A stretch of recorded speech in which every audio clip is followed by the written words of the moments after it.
What's good, guys? Welcome back to another video today. And finally, I got my Hammond collection Irritator. So, straight out the box, well, I mean, I've been playing with this thing for a couple of hours. I've been finding the right time to make this review. Currently, I think that, sorry, I have other dinosaurs for, size comparisons. Well, starting off the bat, it's kind of a dividing question among the community, which Hammond collection figure is better. I honestly kind of want to go with Irritator just for the simple fact that it's a lot more, how do I say this? It has a better feel in hand than the Metriacanthosaurus. Like the Metriacanthosaurus has for example, like a big ass neck, and it kind of throws me off a little. But anywho. Yeah, so first, right, coming out the box, this thing's paint scheme, while being actually, I was gonna say basic, but it almost looks a lot more sophisticated. Let me, hold on. So it looks a lot more sophisticated compared to, and I know this might be like an outdated mainline figure, but it looks like a lot more sophisticated compared to whatever, I forgot what line that was from. But you can see hold on, let me just change this real quick. You can see the contrast and like the difference in detail and paint scheme with these two. And of course, the Irritator costs like $5 more, but for $5 more, this is crazy, man. What was it, 17 points of articulation? You got plastic inserts, which, by the way, let's just get a zoom in right there, bro. Like, these teeth are really tiny. I don't think y'all understand. Look at my finger compared to these teeth, bro. Like, yeah, it is absolutely insane. So the fact that they could really just put in the effort, because this is what this figure is. This is why I feel, this is why most people believe that the main line sucks. I mean, I feel like Dino Trackers is giving them a little bit of a resurgence, but back in Dominion, like last year, people were frustrated, man, and for a good reason, because when Mattel is just busting these out of the blue, right? Not even a dinosaur that has ever appeared. They pretty much made this from scratch, right? This is a Mattel dinosaur. This is never featured in a Jurassic World movie. I think Jurassic World the game and maybe Evolution, but I don't think it looked like this in there. So this is like a dinosaur from scratch, right? And I'll admit they did a pretty good job at this, even if being made from scratch, right, because I saved most of the boxes. This doesn't look very good on display, but I'll admit I think I do appreciate it. If we can get more dinosaurs like this, it will be pretty good. And honestly, I think this might be a little bold, but this may or may not be a flawless figure. Genuinely, this figure it surprised me, and that's for me, because most of the time Hammond collection figures sometimes kind of disappoint me. I'm not even gonna lie to you, because most of them, it's not that they have a hard time standing, it's just that their feet, sometimes they're a little bit too small. And like I said, this is one of those figures that I believe lived up to the hype. I can show you a figure that definitely, there weren't really much expectations. The whole community was kind of clowning on this figure, but I still had high expectations. I'll show y'all that figure. Freaking JP3 male Velociraptor. This figure definitely didn't live up to my expectations. And one of the things is because the jaw was made out of like a soft plastic, and in the packaging they had it like really opened wide, right? And it manifested in the package in a way where it was stuck in a package for so long that that's how it looks, and it looks off whenever you close the mouth. I mean, look, it's like smirking, it's ugly. See the teeth when its mouth is closed. But anyway, back to this figure. Okay, right? Should we even count how many colors are on here? Okay, look, let's start from the beginning, okay? It seems like a basic scheme, right? But it's kind of like, it's good. It's like natural and it's pretty. It's appealing to the eye. Like, look, right? Gray on whatever type of yellow, green, whatever you should call that. I'm gonna call it yellow for now. That looks good, right? And on the head, right? Gray on black on, I want to say maroon red, and then with a white jaw. It just looks appealing to the eye.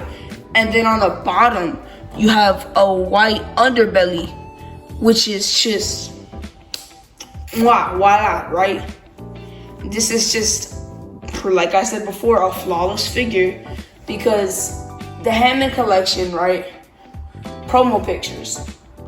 Oh, about the promo pictures, right? Like the baby T-Rex. You remember in the promo pictures how it looked like the paint scheme was so sophisticated. Then when the figure was in packaging, it was like one color, two colors, right? And it was just like really disappointing. This definitely lived up to the hype. If anything, it's better in hand than it was in promo pictures. And I know that doesn't say a lot because Mattel sucks at promo pictures, but like, this is a good figure. And of course I'm kind of ranting here. This is like an opening rant, but this figure, right, after a couple of hours of play, I think I made a good purchase, right? Anyway, so we gotta get size comparisons, right? So number one, because it's a figure I've already shown y'all. This. If I could stand him, because he still has trouble standing even with these big ass clown feet, right? This. I honestly, and this is a thing that I have like problems with, is that Hammond collection figures, right, medium figures, are a little bit small, and I feel like there should be a lot more categories to this, because of course with the Mattel fundraiser, they're definitely not going to give us a large dinosaur, because this is what Mattel does. They give us something in a fundraiser, right? And I know this because I'm also part of the Mattel WWE figure community. They like doing this where they put something in a crowd fundraiser, right? And they make it too expensive or something, right? Like difficult to buy. They know it's not gonna get backers. And then when it doesn't, they wanna make it seem like, oh, well, y'all didn't back this, so let's just not have faith in this anymore. So we most likely won't get a big Hammond collection figure like the T-Rex for another, I want to say year and a half, maybe even 2 years, or maybe never. You never know. This could end up like the Amber collection, but probably not. But still, right? There's always a possibility, because with this company, you're never certain, right? They're always, how do I say it? They're always hit or miss, and they're always odd, right? But back to another size comparison. Here the Irritator is next to the always god-awful Hammond collection Triceratops, its counterpart. And yeah, I just watched the review because Mattel always, I heard from a friend that Mattel, after like the year after a movie release, their distributing is always ass. So the habitat defender Triceratops isn't gonna get here for another, what? Like 2 weeks, hell, maybe a month, 2 months, who knows, right? They're kind of all over the place right now. Anyways, right? You know, the habitat defender Triceratops, from what I've seen, blows this one out of the water. And like I was saying, I think, oh yeah, right, I didn't finish my rant from earlier. I believe that if you're not going to have like large dinosaurs because like you lost faith or you think that, oh, they're not a good investment, I recommend put bigger sizes so we can have dinosaurs that are, because in like Jurassic World, right? Let me get my out. Okay. In Jurassic, right? Not every dinosaur is just like a hair, right? It's not just a hair over 6 feet, right? It's not 7 feet. Some are 9, 10, hell, 13, 14 feet, right? Like the Allosaurus, Carnotaurus, right? There are dinosaurs that are bigger than this. So we need more size scales. And that's what worries me about this crowdfunding, is that if you're not gonna have big dinosaurs, don't limit your collection, because that's what they're starting to do. Like I said, that's what the possibility of this ending up like the Amber collection is going to be, because we, right, as collectors, we get these, right, we get these, you know, figures more often than small figures, human figures, definitely large figures. So we get, you know, like, this isn't exactly a medium carnivore. This is more like the gray spot between small and medium, or small and large, depending on, you know, who you are, right? Not every figure needs to be this small, and I can understand. There are certain figures that fit this size range, but I believe that, you know, you kind of need more diversity with, you know, a Carnotaurus, or let's say a Therizinosaurus or Stegosaurus. You know, these figures that need a bigger size range.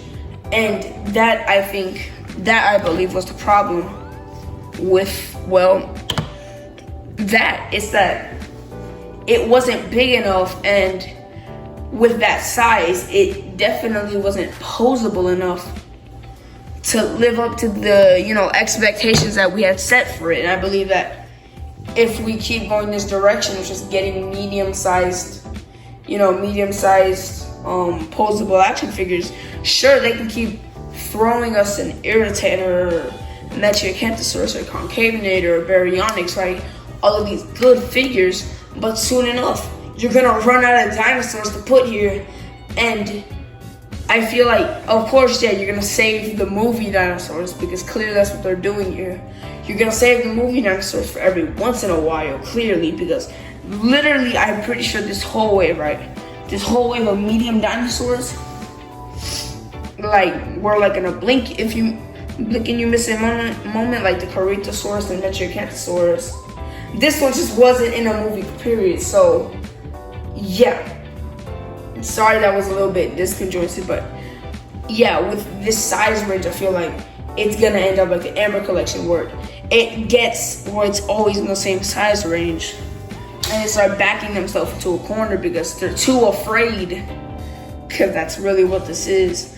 They're too afraid to do anything like different with these figures. For example, getting a movie dinosaur and putting it in this plane. Because here's the thing, right? I'm sure I'm not the only person here that I started to realize they're going from oldest movie to newest movie, right? So let's say you want a Giganotosaurus, you're gonna have to wait. Yeah, you're gonna have to wait like a couple years to get that, because they're going from Jurassic Park to Jurassic World Dominion.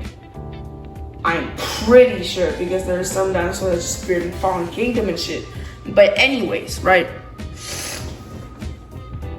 As I was saying, so we're gonna need to have more, like, you know, like different sizes to the Hammond collection, because it's not that this isn't cutting it, because these figures are lovely, right? These figures are great.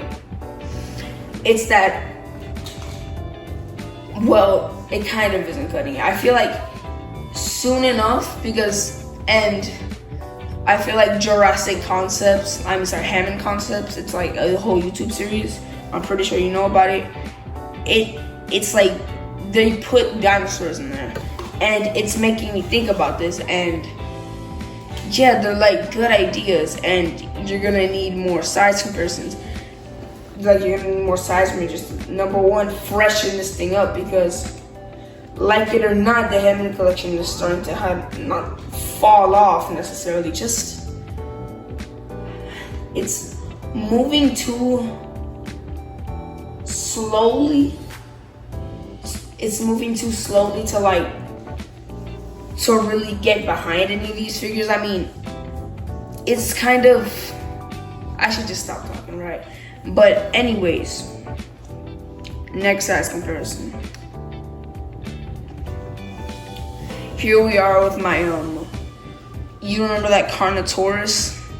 The one that came with the Owen Grady and Malta set? Yeah. This is a repaint into the Lost World camouflaging Carnotaurus from the novel.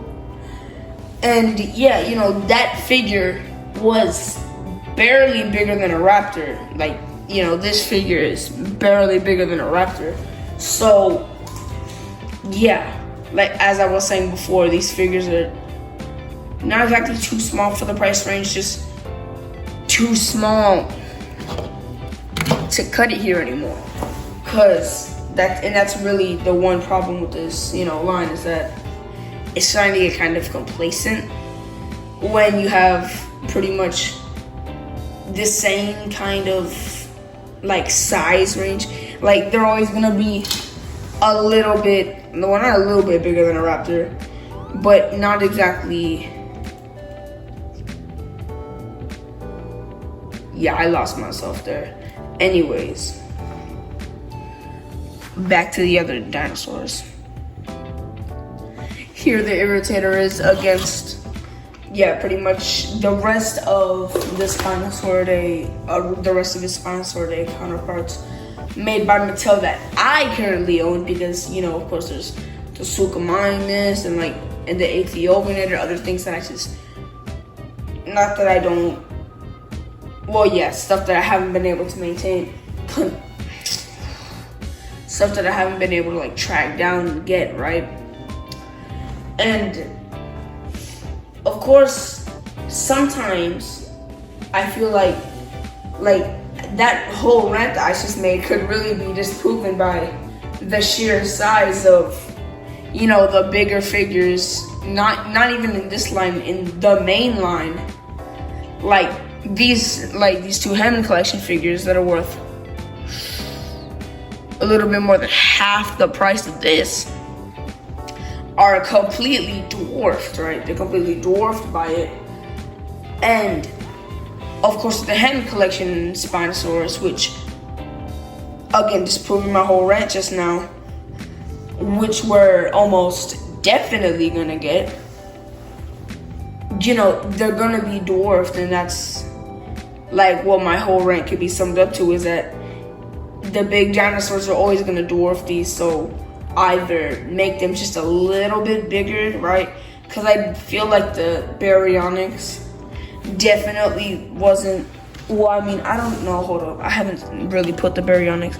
Yeah, the Baryonyx wasn't this, like, how do I say this, small in Fallen Kingdom. I feel like it was a little bit bigger. If you could just have it like be like this tall, I feel, then maybe it'd be a little bit better. Cause, right, these figures, I don't think they should be this small. And of course, that again could be summed up to this Spinosaurus being so big, and you know, with the Hammond collection Spinosaurus imminent around the corner, these figures are only gonna get even more dwarfed, because as we can tell, right, like if you could compare the Hammond collection T-Rex to the Dash and Devour T-Rex, there's a certain size difference in like length and, you know, overall mass. where the Hammond Collection Rex, like, of course has a smaller head, but like, other than that, it's bigger. It's taller and it's longer. So with these large Hammond Collection dinosaurs, I feel that they're going to be, how do I say this? They're going to be dwarfed. Yeah, exactly. They're going to be dwarfed by these bigger figures, and that's why I believe that they should be just a little bit bigger. Anyways, let me show you why I stand with the point I just made right now. And that's, oof. Oh, you can't even see it. That's literally how tall it is. But this Indominus Rex, I can't even zoom out. I have to back the camera up. Like, you see this, right? This is not even half the height of this. Now, of course, this Indominus Rex may be a little small, so maybe that's just on the part of Universal, you know, making this dinosaur a little bit too big. But I feel like even then, these are medium-sized dinosaurs, right? And, right, these humans are actually kind of big compared to these. Like, these things should be the size of, well, maybe not the size of a raptor. I feel like that's a little bit far-fetched, but definitely maybe the height of a velociraptor, I feel that these things are. And, yeah, just, I'm not saying do better, just make them a little bit bigger. Because I feel like that's, you know, a reoccurring problem with these, is that they're either too small or kind of suck. Like the Hammond Collection Triceratops, which suffered from both. Because that's how bad that figure was. And sometimes this figure drives me insane. Here we go. Let's see if it, you know, shuts up, right?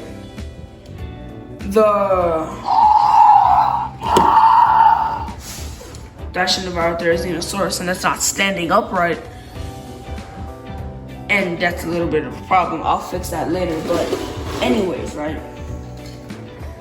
You know, I guess it's a little bit accurate, even if the Therizinosaurus is just a little bit small.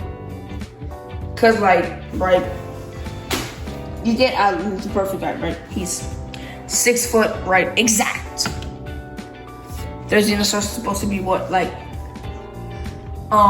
16 feet in the movie, right? When it's shown up against Claire, you know, against Claire was sitting in the seat.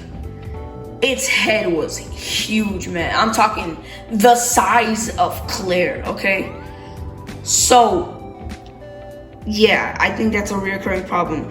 If you're not a large figure, like, of course, if you're not a large figure like the Indominus over here, then, yeah, you're tiny. And that's, of course, a problem, except for, you know, the raptors and shit. But that's a different story for a different day. Now, let's just get these off my table because I'm going to keep ranting if they continue to stay on my table. What do I think of this figure? Yeah, so I might have spent my whole time ranting about things that weren't this figure really.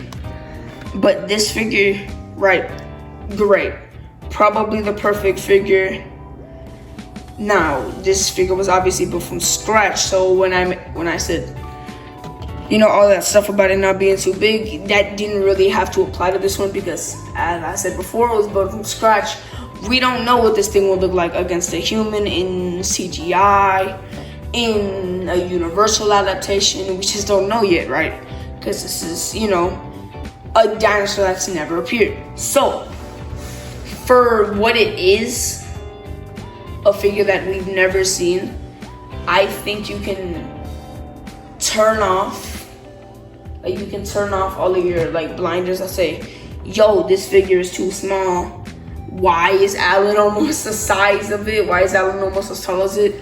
You can just turn that off because, of course, you can just be chopped up to it's an original creation, but also some of these figures is too small in general. But anyways, as I was saying, so this figure, right, paint scheme, well, claws are painted, right? Claws are painted. Toes are painted too. Tail painted. Yes, pretty much everything about this is painted. Pupils, which by the way, actually I didn't get into in the if this could zoom in real quick, that would be appreciated, please. Oof. Right there. Right there. This is a very, mind you, this is zoomed in, right? That is a very tiny area of, you know, just tiny area to cover and put like a little dot in and make it look like a pupil, but Mattel still did that and it looks so clean. That is welcome anytime, right? And, you know, plastic inserts for teeth. And honestly, I hope, you know, the whole community does. We all hope that they continue with this route because painted teeth, you know, sometimes they can have mishaps, right? So, and of course you don't have to worry about, you know, paint getting everywhere, you know, if in case you decide to play with these figures like I sometimes do. I'll admit that, like a man. You know, so sometimes you just gotta appreciate a figure for what it is, and that's what I'd like to do with this figure. And I feel like Mattel probably and most definitely went all out on this figure, which, like, this figure, bro, it was definitely not the most hyped up. I feel like out of this wave, the most hyped up was probably the Metriacanthosaurus. This was the one that probably blew everybody away. And the Corythosaurus, it was just kind of left in the dust, right? Like, ain't nobody really care about it, but.